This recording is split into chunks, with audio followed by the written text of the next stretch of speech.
Hi everyone, it's Vicki. I hope you're doing well. Today I found my off button and I'm going to tell you about that in just a minute. And I'm also going to tell you about 3 things that I did once I figured out that I do have an off button. But let me back up for just a second. Maybe you've heard me talk before about how important it is to recharge, and I've used the cell phone as an analogy. But today it dawned on me that when we recharge our cell phones, it is so that they will continue to do the work that we need them to do. Go, go, go. Recharge that battery so it cannot fail us. But that's not what I needed today.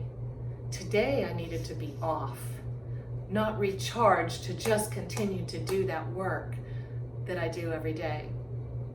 And so I made a decision, an intentional decision, to turn myself off today. A little encouragement from somebody who cares about me, so thank you to that person. And I turned myself completely off. To do so, I needed to do something new and different. And so I did 3 things. First, I did start my day with a great walk, and it was wonderful, but I do that every day. But I find that helps me in whatever day and whatever time it is. So I did that. And then I came back and I did the first thing that I never usually do. And that is I took a bubble bath.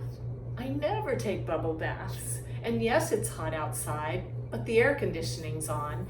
This bubble bath had never even been opened. I opened it today and I took a bubble bath, and I sat there in the bubble bath with the music on, closed my eyes, and it wasn't for very long, but I could feel the self-care washing over my body. The second thing I did that I don't usually do on the everyday is I helped my husband paint the back room. Yes, a paintbrush, paint, and I went back there and painted. It's not something that I usually do, but man, was it ever therapeutic today. The third thing I did, don't laugh.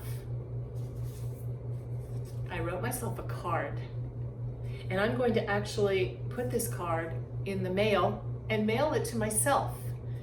It's what I put in the card that is so important for 2 reasons. I wrote to myself to remember the importance of self-care, and at the end of my little card and handwritten note, I said, how is your self-care going today and this week? And I sealed it up, and I'm going to put it in the mail tomorrow. So when I get it in the mail in a few days, or however long the post takes, I'm going to, 1, probably laugh, or at least big smile at the silliness of this little activity, but it'll give me a happy moment. And secondly, when I open up that card, it is going to remind me of the importance of self-care. And it asks me a question: how are you doing today with your self-care? And so I look forward to getting that card in the mail, and I probably should send myself a card in the mail every several days so that I get one to remind me to do that self-care. You see, we can go on and on and on in life without even realizing that our brain and our body, our emotions, our soul just needs a break from the everyday. Sometimes we're just weary and need to be turned off from all that we're experiencing. And these last 4 months has definitely been a lot. So if you've also been going, and have been neglecting a little bit of your own self-care, I hope you'll find your off button, because it's definitely worth it to take care of you. I hope that you will be well.